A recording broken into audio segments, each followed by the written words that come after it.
Hi, everybody, and welcome back to Bitcoin for Everybody. PRD. This is a recap of PRDV 151 for Saylor.org's course. I'll put the link in the description below. Remember, this is a recap. There's been recaps for the 4 other units of the course, and we invite you to take the course. We invite you to join the discourse discussion forums. I'll make sure that I add all of those to the chat and also to the comments down below. So without further ado, I'll hand it over to Stephan to introduce our guests and get this going. Excellent. Well, thanks very much, Mike. So yeah, my guests today, we have Michael Saylor, the creator and founder of Saylor Academy himself, and also obviously a very well-known Bitcoin advocate, as I'm sure many of you already know, and Matt Odell, a friend of mine in the space, another Bitcoin podcaster. He's the co-host of Rabbit Hole Recap and also the host of Citadel Dispatch, and he's very well known as a Bitcoin and privacy advocate, and also, a friend of mine. So very pleased to be joined by my friends today. And so today we're going to talk a little bit about some of the basics around how to get involved and how to get started with Bitcoin. So we're going to talk a little bit about Bitcoin in practice. So I thought it might be good to start with Michael, if you could give some of your tips on how to get started with purchasing some. So let's say I've learned a little bit about Bitcoin and now I'm thinking, okay, I want to buy some. How do I go about getting some Bitcoin? Well, I mean, I think you got a lot of choices. I would probably err on the side of picking the most convenient Bitcoin application or exchange you can find in your jurisdiction. It depends on what country you're in. And if you buy one on an exchange, make sure you can take the Bitcoin off the exchange to your private wallet. So you could buy it through Fidelity and take it off the exchange, or you could take it off the exchange of Coinbase. And I kind of like Square because you can buy it and also take it off the exchange. There are some Bitcoin purchase routes that I won't name where you could buy the Bitcoin, but you can't take custody of the Bitcoin. So you're really just buying a Bitcoin derivative and you would be trapped with that custodian. I think that my first advice generally is get yourself some Bitcoin. That's my first advice. And my second advice is when you get the Bitcoin, make sure you get it from a place that will let you switch custodians or take personal custody of it. And then after you do a little bit, then start to get educated, and then you'll form opinions about where you want to hold it long term and how you want to hold it long term. And you'll have all your options available to you. Excellent. Matt, do you have anything to add there in terms of how to acquire Bitcoin? I mean, I think Michael really nailed it on the head there. The number one thing is don't be afraid of it. I think people tend to get overwhelmed very easily. And a very good way to start is to just get a little bit of Bitcoin, take custody of it yourself, and play around with it. Get comfortable with it. Send it around, send it back to yourself. Maybe if you have a friend, you can send it between. And just get used to like the whole backup process. The whole concepts around Bitcoin on the surface seem very, very overwhelming to people. But once you start to get used to it and get comfortable with it, it's a lot more approachable. Yeah, and so there's different ways to get involved. Another way is actually to earn Bitcoin. So do either of you guys have comments on how to go about doing that? I'll let Matt go. I mean, I think this question is probably a little bit premature. I think for most people right now, it's, you kind of have to seek it out.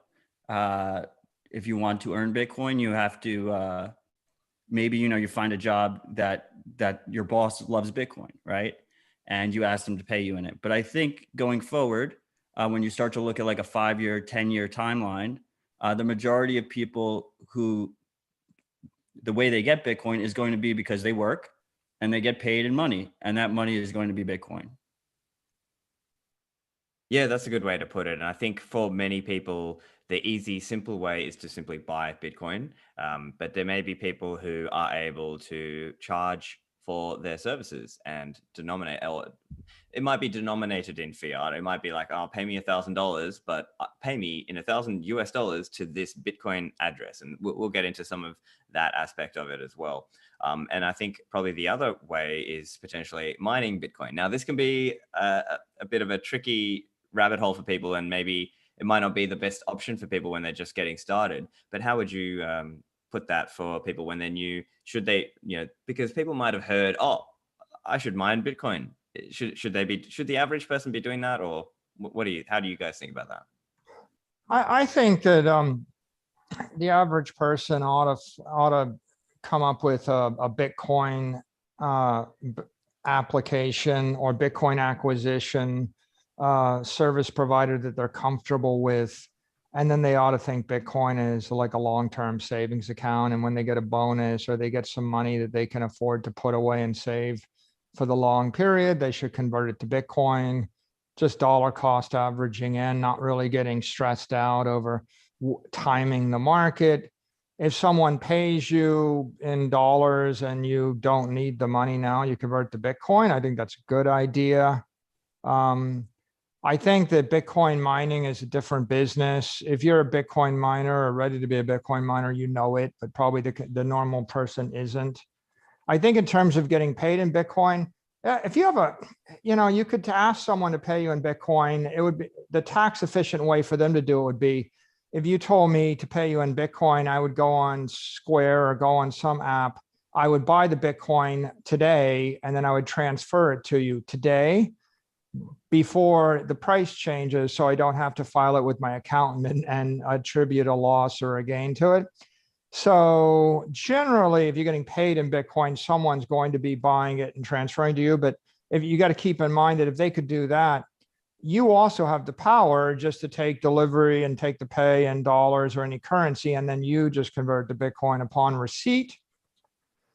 Probably the big takeaway here is, Bitcoin's an asset, and it's treated as property for tax treatment. It's not treated as currency. And what that means is you generally want to buy it and hold it for long periods of time, because every time you transfer it or you sell it, you incur a capital gains tax or some kind of tax. And that's very inefficient. It's just a bad idea. So the longer you can hold it, the better. And anyway, probably the single most important thing to do is convert as much of your discretionary income as you can afford to save into Bitcoin as soon as you can, because it is an appreciating asset over long periods of time. But don't do so much that it just stresses you out and you can't sleep at night. Yeah, I love that. Those are some really great tips for people who are new to Bitcoin. And it might also be useful as well if you guys have any tips on how to select a reputable exchange or business or broker service to do this, to purchase Bitcoin with. Do you have any tips on that? Matt? Before we get there, I just wanted to add that, Michael made a very good point, right? If you're going to get paid in Bitcoin, it's probably because your boss already has a surplus of Bitcoin and he wants to pay you in Bitcoin. Otherwise, you're just creating more headache for that person, and you're better off just accepting your fiat payment and then just dollar cost averaging into Bitcoin yourself. On the mining side, it should be, for some reason, beginners all want to mine Bitcoin. Like the first thing they want to do is mine Bitcoin. And really, it should be thought of as more of an advanced type of acquisition strategy. It is completely dominated by professionals, but there is some argument to be made that if you're a hobbyist and you want to mine, you do so because it's the most private way of acquiring Bitcoin. You plug it in, you plug this device into the internet, you plug it into power, and it's just producing a constant flow of Bitcoin for you. Without you having to go to a centralized third party, which we're about to discuss, to go and buy your Bitcoin. And when you have to go to those centralized third parties, you have to, give them all your identification information, all this other stuff that we've gotten used to doing with the regular banking system. Same thing applies here. So when it comes time to actually finding a reputable exchange or service to actually buy your Bitcoin, that isn't that easy of a question. Stephan, as well as anyone else, that there's been a ton of pitfalls and issues with service providers in the space. Usually in the beginning, I think a very common sense move is to go to the more reputable, larger ones, at least to get your feet wet in the beginning, because a general rule of thumb is the larger the service is, the longer they've been going on, the better reputation they have. the less likely it is that they're going to either lose your money or lose your personal information, which are like the two most valuable things that you're trusting that company with. Because I mean, most of these services, if you use a service like Cash App, or if you use a service like River in the United States, you're doing a bank transfer, so you're trusting them with your private bank account information. You're trusting them with all this identification information. So it's very important that you pick a reputable one. Excellent. And also, let's talk a little bit about Bitcoin wallets and ways of storing our Bitcoin. So maybe if Michael, you want to just chat a little bit about how you think about that, and how should the new Bitcoiner think about, you know, learning to do that process of storing their Bitcoins, and if there are any particular wallets or any particular, I guess this moves and changes over time, but at least as at, you know, current day, what's the current situation there? I mean, it seems like there's a lot of choices, right? Ranging from mobile payment applications that have open wallets to wallets that come with the exchanges that may be multi-factor. I mean, that could require YubiKeys, to, you know, to hardware wallets that are more secure. And then there's downloadable mobile wallets that some support Lightning and some don't. And there's like a host of them, like Blue and Moon and the like, and they all have various pros and cons to them. I don't think I could give a single recommendation to anybody. I think that as people get more security conscious, they tend to move toward hardware wallets with multi-signature, multi-factor authentication. But it all depends upon how much Bitcoin you've got, and also where you are, and also, are you a business or are you an individual? And maybe you have some other personal issues. What's your transaction frequency gonna be? Matt might have. Those are all important considerations. And I know, Michael, we've only got you for a short period of time, so maybe one more question just for you. For new Bitcoiners, how should they think about their, you know, accumulation, and why is it important that they are, you know, setting up that regular accumulation strategy? Why is that an important thing for them when they're just getting started and learning about Bitcoin? Well, I think in our current monetary environment, you could reasonably expect that the economic energy in any currency in the world is going to lose 1% of its value every month. And in a weaker currency, you would lose 2% of your value a month. And so if you're saving your money in a currency, then the clock is ticking and you're losing your savings. If you're saving your money in bonds, it's no better. You're still kind of losing your savings about the same rate. If you're saving your money in a stock or a stock index, generally at least half of the value of the stock, if not more, is based upon the cash flows, which means that a lot of value stocks will just look like bonds. They look like currency derivatives. So a large number of things that you could hold with your life savings are exposed to currency debasement. And so it's important that in a weakening currency, you, in a disciplined fashion, be converting your economic wealth over into an deflationary asset that's not going to be debased, that won't be inflated away, and that presumably will appreciate in value faster than the rate of the currency expansion. So Bitcoin is kind of that engineered savings account in cyberspace. If you hold 90% of your money in the other savings account and the currency loses lots of its value, then your life savings is just leaking away. So I think discipline with regard to where you store your wealth is kind of critical. And you might think you have a bit of time, but the problem is that, you know, the weeks fly by and the months go by, and at a 15% in monetary inflation rate, that means that you're going to lose half of your money within about 4 years, and so it goes fast. So I think the good discipline there is helpful. Just be protecting yourself financially.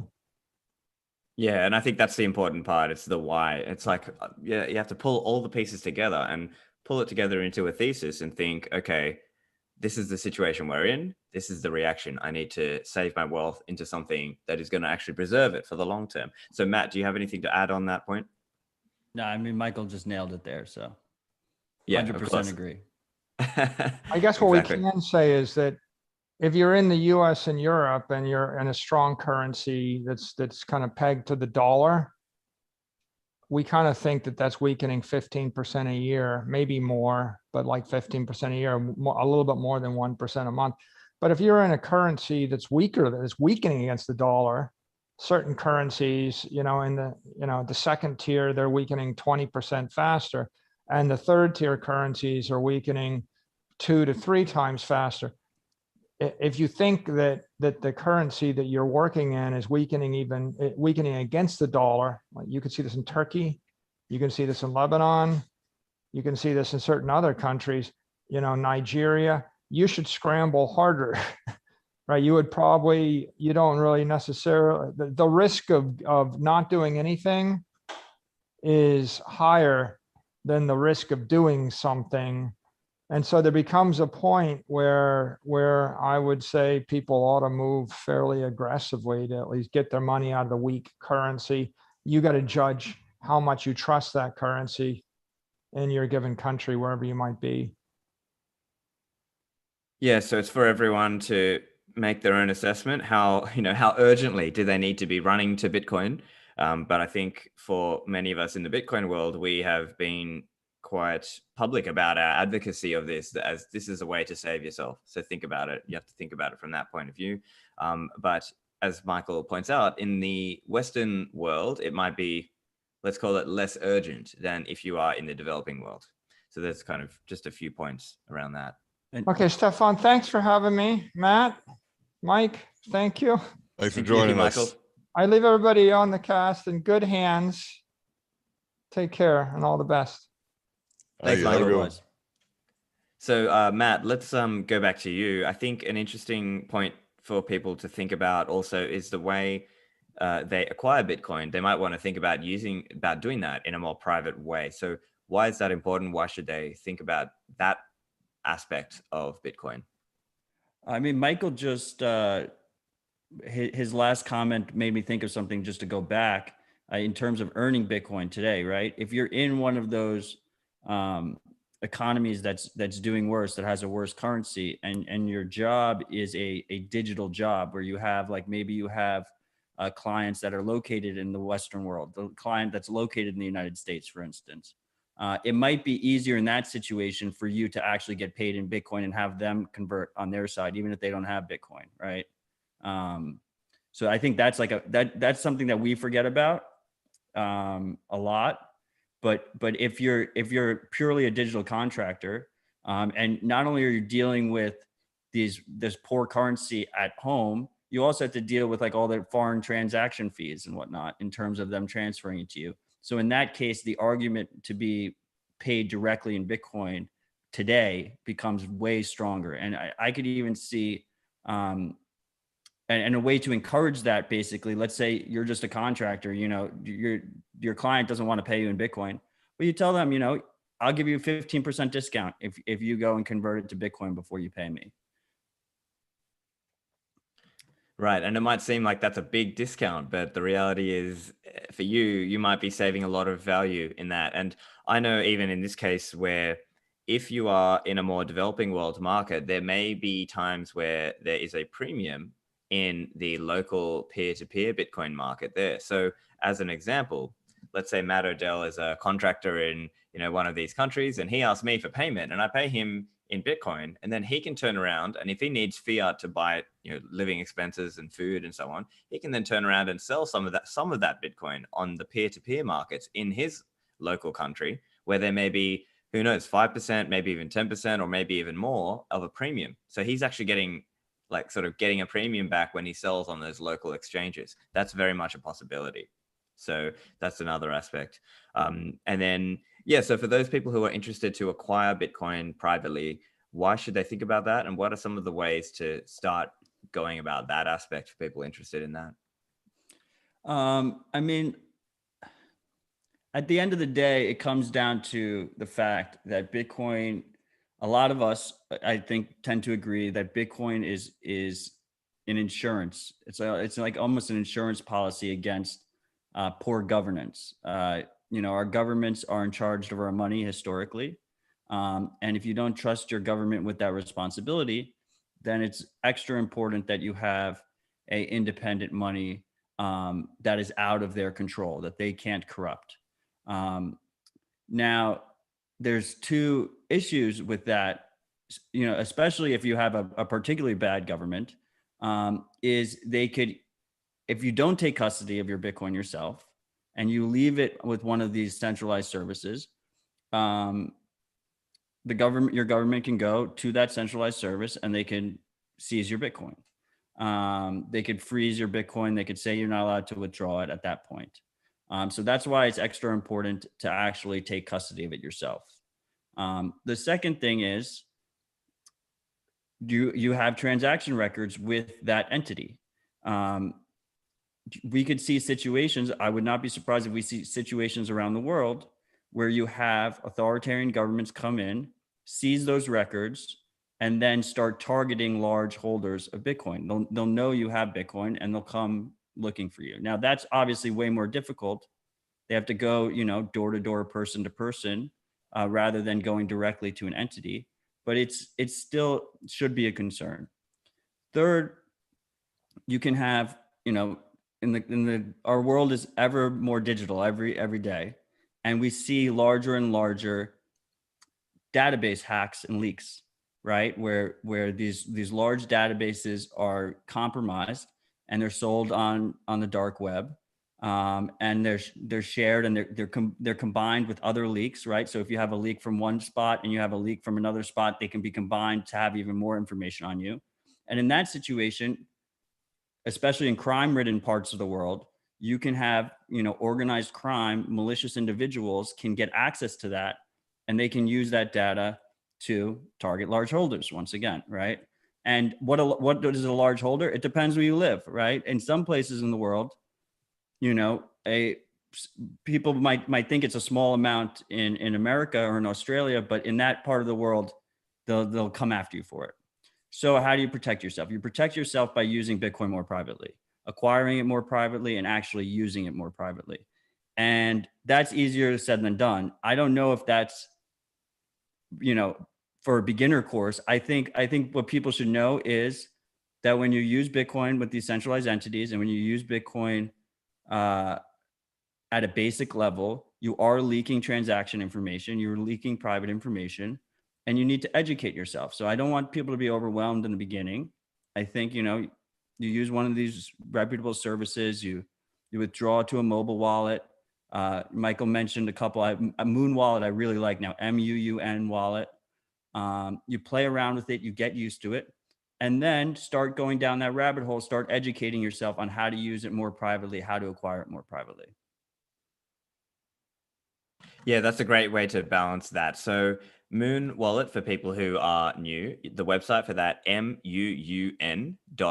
And that is an Apple or Android app. So it's just an easy phone wallet. Now, the thing is, in this space, things move quickly. So often recommendations will change. But I think where we stand right now, I think Moon is a good first choice. Another one is Phoenix Wallet, and another one is Breeze, BREEZ, Breeze. So those are some great, easy solutions for those of you who are looking to get started with self-custody. And now, one way to, I guess, there's a few different nuances here. So depending on what you are planning to use Bitcoin for, that will sort of push you down different pathways in terms of which wallet you are going to use. But I guess high level, there's a progression step here. So I would generally say first step is a phone wallet like Moon Wallet. Then probably the next level, when you're ready, is a hardware wallet.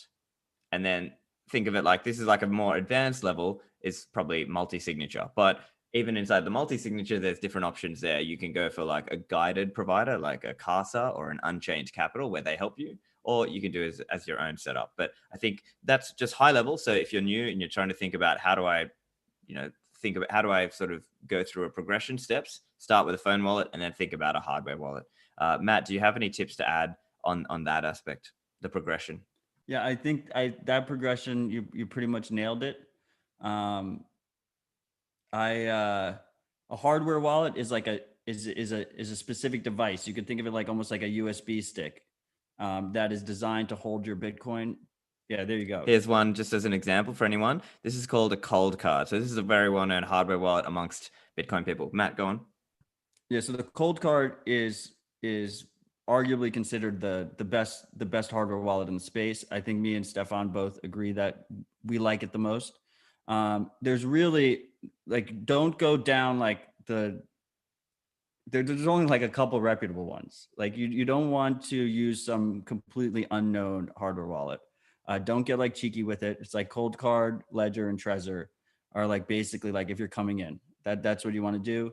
And the only reason I would say not to use the Cold Card as your first one is because you want to use altcoins, and the other two support altcoins. But I mean, I think me and Stephan think that you should just focus on Bitcoin. So that's not really a good argument in my opinion. The second thing is I don't think you should get overwhelmed. The most important part is is to get comfortable. You have to get comfortable with these things. You can't just, Bitcoin is about personal responsibility. It's money for people who want to take personal responsibility of their finances. So personal responsibility will always be the more difficult option. There's no such thing as set and forget. You have to use these things. You have to get comfortable with these things, and you literally never going to stop learning. You have to just constantly improve. And the space evolves all the time, and the attackers evolve all the time. And you just need to keep on, you got to keep putting effort in and improving your setup.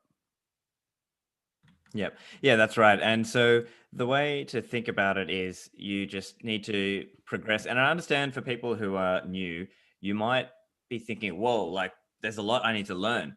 But unfortunately, that's the reality of Bitcoin as it is today. You can think of it like it's very highly rewarding though to learn about Bitcoin. And so that's what I've found from many of my friends and people who I've been teaching about Bitcoin. They found, yeah, there's a lot to learn, but hey, it was worth it. So just think of it like that I understand it can be confronting at the start when you are new and there's all these words and technical terms and things.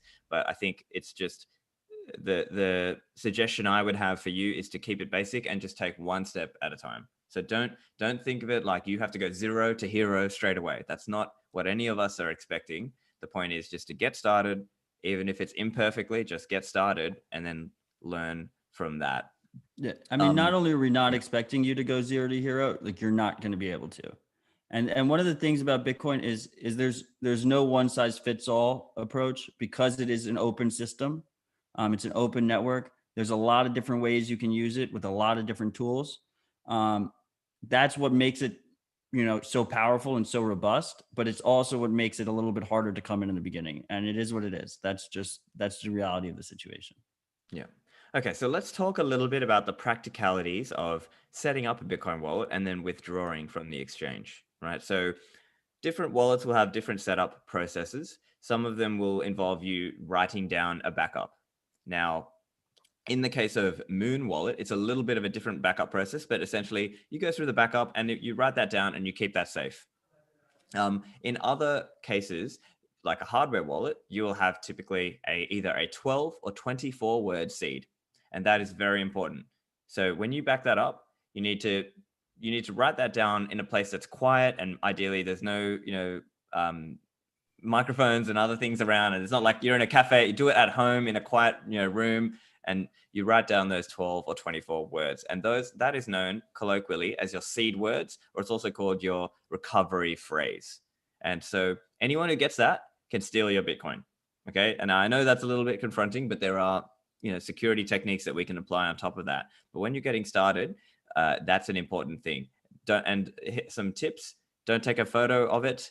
Don't tell anyone your seed words. You write them down, and then ideally you can back them up onto a metal backup seed. But think of it like this: 12 or 24 words. If you were to lose your hardware wallet, you could recover with those 12 or 24 words. And here's the interesting thing for new people, that 12 or 24 words is not just your backup now, it's your backup for all future transactions on that wallet. And I understand that's a little bit trippy, that's a little bit kind of crazy to think about, but that's really the truth of it.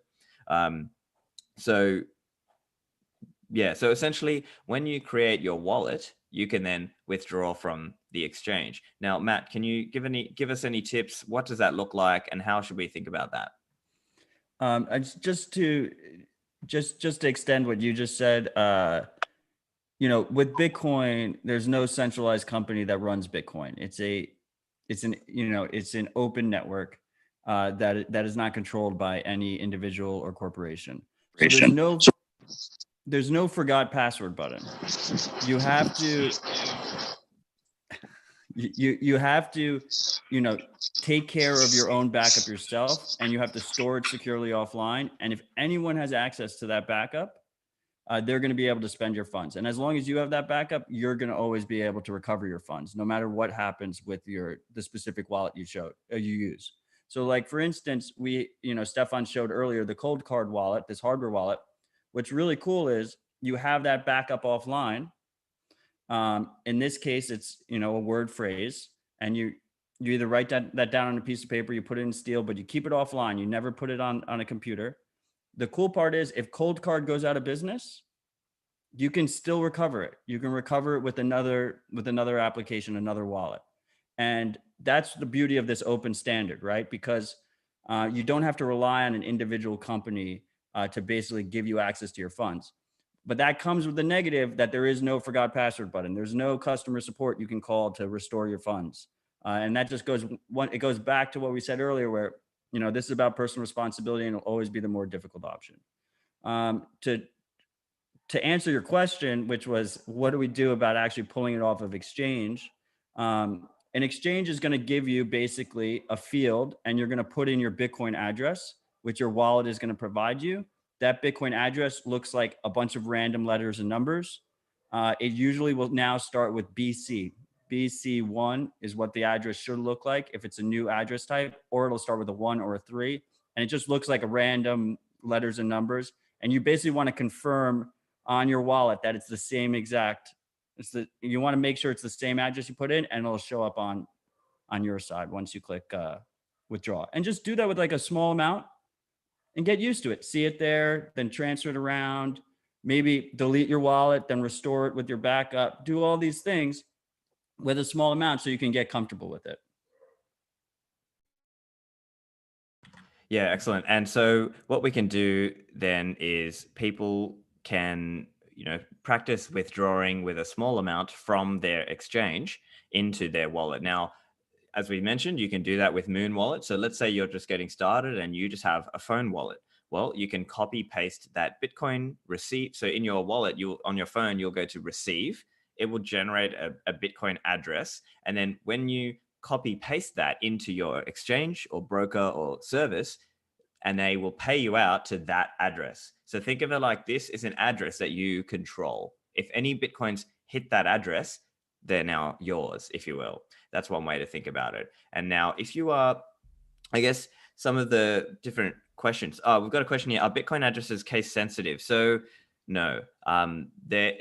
So I think in the BC1, so in the native SegWit or the Bech32 encoded addresses, they are either all lowercase or all uppercase. And they don't do mixed case in the BC1 address type case. So generally speaking, you don't have to worry about that part. Now, for some of you, if you are operating in a world where, let's say we're doing smaller transactions, you might be doing what's called lightning transactions. Now, some exchanges are starting to support this, and they're starting to support the way of doing withdrawal using lightning. So a couple examples here. I know Bitaroo here in Australia support lightning. I know Kraken are supporting. I know OKCoin are supporting lightning. And so for those of you, and Bitfinex is also famously another one who supports lightning. So if you are on a wallet and you need to withdraw in lightning, then it's a slightly different process. You would go to receive and then go to lightning, and then you would have what's called a lightning invoice. So it might say something like LNBC and then a whole bunch of numbers and characters. And so basically same idea. You would then copy paste that lightning invoice into your exchange's withdrawal field and then withdraw into Lightning. So that's a few tips around that. And how should we think about this question, I guess, depending on the different levels? Because if somebody is coming in and they're only buying $100, maybe that should be done with Lightning. Whereas if they're buying $1,000, then they're probably going to be withdrawing that on chain, right? Well, depending when they're watching this video, they might be withdrawing to Lightning with a higher amount. So there's a question in the chat: why are BC1 addresses preferred? And I think it goes hand in hand with this question. BC1 addresses are, and just to extend what Stephan was saying, like as far as case sensitive goes, you just copy and paste the address. You know, you're not typing these things in manually. Okay. And if the caps or not caps isn't going to change anything for you, don't get overwhelmed by that aspect of it.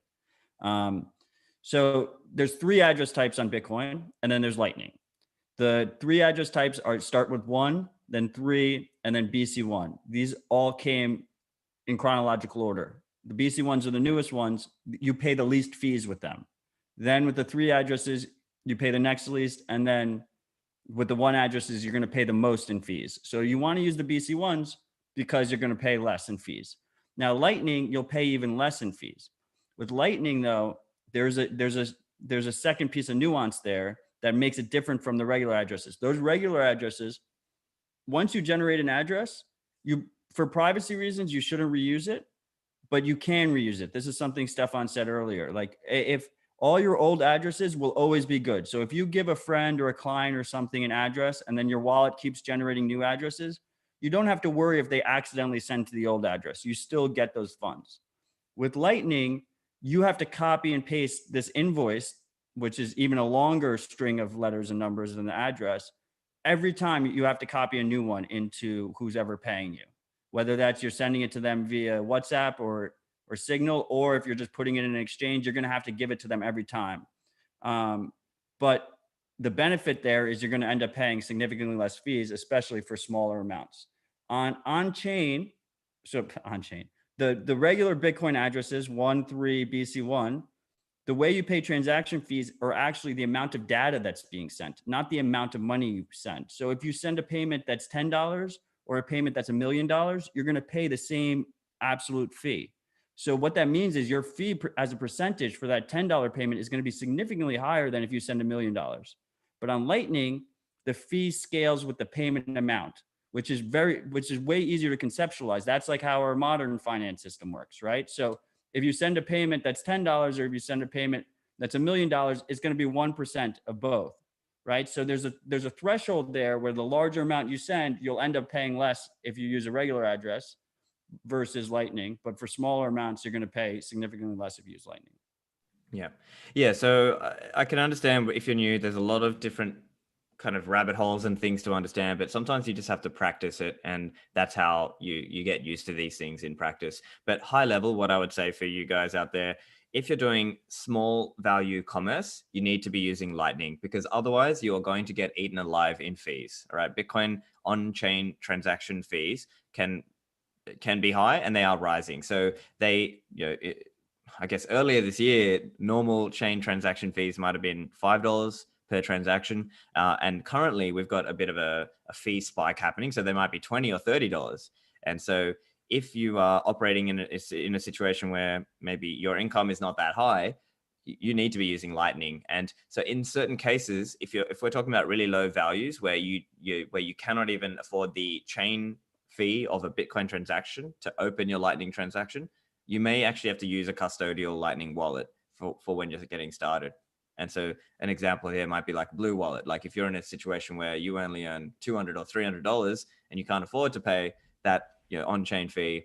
But I guess there's a few different kind of nuances there. But just remember that we always have this ethos in the Bitcoin world of not your keys, not your coins. So as soon as you're able to learn and you're practically able to use self-sovereign, self-custodied Bitcoin wallets, we encourage you to do that. But just to recognize, some of you out there might not be in a situation where you can afford that.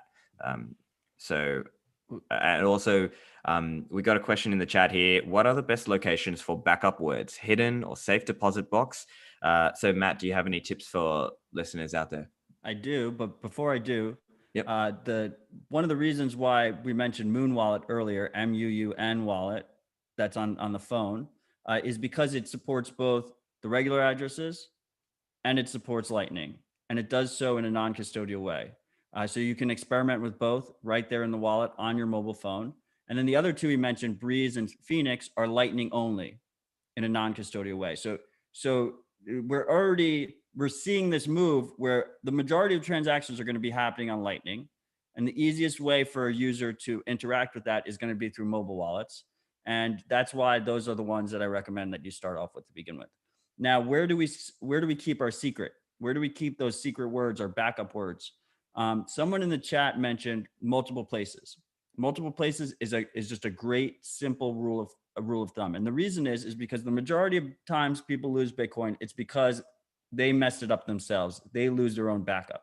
And Bitcoin, for the first time ever, provides us the ability to keep copies in different places. Like, you can't keep copies of your gold in different places, but you can keep copies of your Bitcoin keys in different places. You know, maybe you keep it in your office, maybe you keep it in your house, and the house burns down, you still have the copy in the office. So it's nice to have redundancy. The negative there is if you have redundancy, you also, from an attack point of view, someone is more likely to find it. If you keep 6 or 7 copies of it, and then it's 6 or 7 more times that they can find it. And if they find it, then they can spend your Bitcoin. So strictly speaking, I don't like safe deposit boxes. Safe deposit boxes are located in banks. They have long histories of being opened without permission. Contents get lost sometimes. You have to go through like a bunch of different cameras and stuff just to access your own Bitcoin. It's kind of old world thinking, and I think it's more harm than good. The cool thing about Bitcoin backups in this method is their words. It's just a word phrase. So there's a lot of ways you can be creative about where you keep it. And steel, we talked about steel. Steel is fantastic because it's naturally fire and water resistant. So these are things you want to think about. But, don't tell people where you keep it. There's no one size fits all approach. But I don't like safe deposit boxes. I think they're over recommended and people should be cautious about them. Yeah, I guess it's a very contextual thing, because it might be the case that it works in a multi-signature context where you're keeping one key out of your quorum in a safety deposit box. But that's multi-signature is a bit more advanced, so I think we'll probably consider that out of scope for this beginner session. But that is something that you guys out there, you can think about when you're in a multi-signature context. But essentially, think about your backups, and you want to test your backups as well to make sure that they actually really do work. And so it's a challenging thing in the Bitcoin world because there's always competing priorities. As an example, we also have to always think about inheritance, right? We will not live forever. So we are going to have to pass our Bitcoins on to our children someday, or to our heirs, whoever we want to pass it on to. So we have to think about how are they going to be able to access the Bitcoins. So think about that aspect of it also, that maybe you keep, as an example, you might have your cold card with your 24 words, and you might put that into a steel backup product that backs up those 24 words in steel, so that way it's fireproof. And you might think of it, if you have somewhere secret that you can put that, but then you might also have to make sure your family knows where to find that. If something happens to you, they would know where to get it. That's probably one way to think about it. Yeah, I think that's a very good point about inheritance.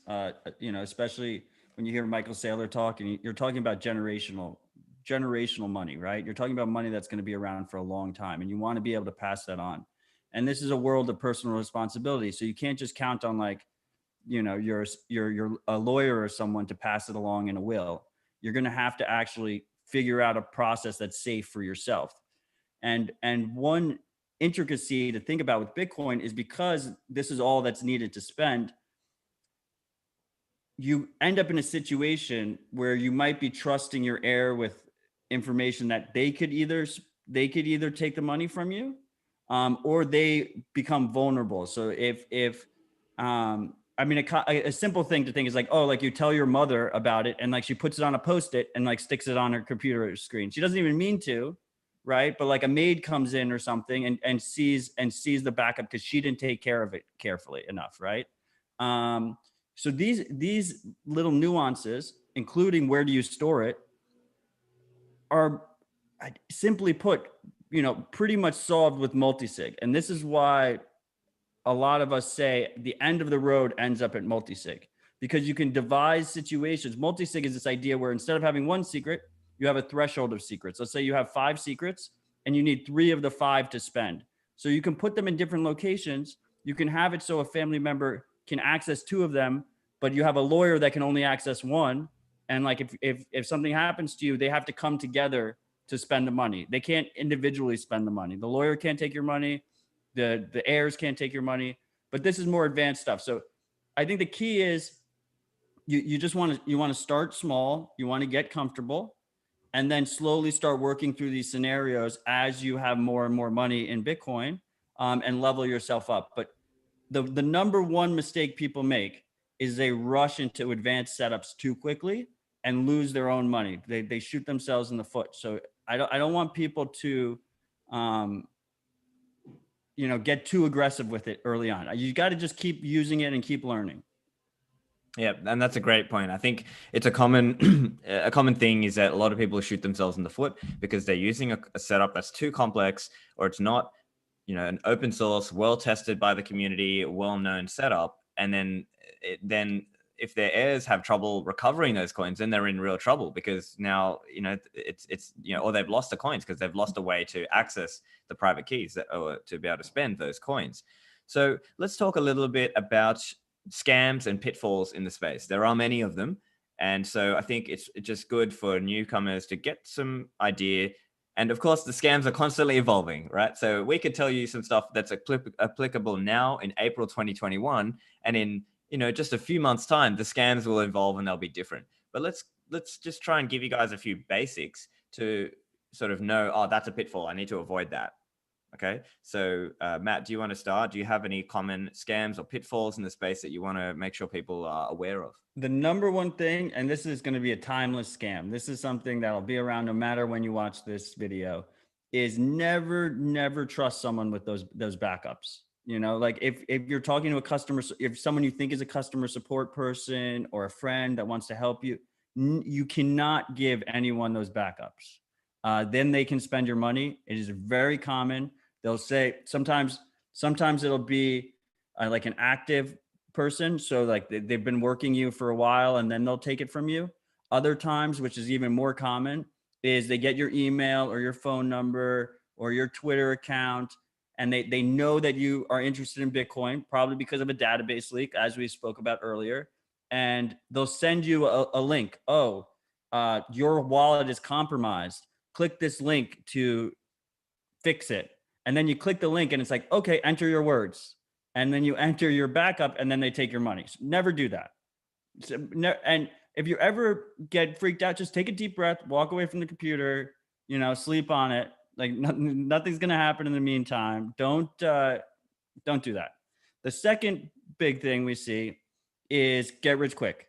So send me Bitcoin and I will send you two times that amount. Or I have a great investment strategy for you that gives you guaranteed money. You just have to send me some Bitcoin and you'll get it in a couple months or whatever. Pretty much always a scam. So just as Michael said earlier, I mean, I'm like a broken record on this, is just, you're just slow and steady, just constantly accumulating Bitcoin, stacking sats, and just saving in Bitcoin. Don't get cheeky with it. Don't think that you need to, everyone thinks they're late when they come in and they're in a rush to try and catch up. And that's usually where you get burned.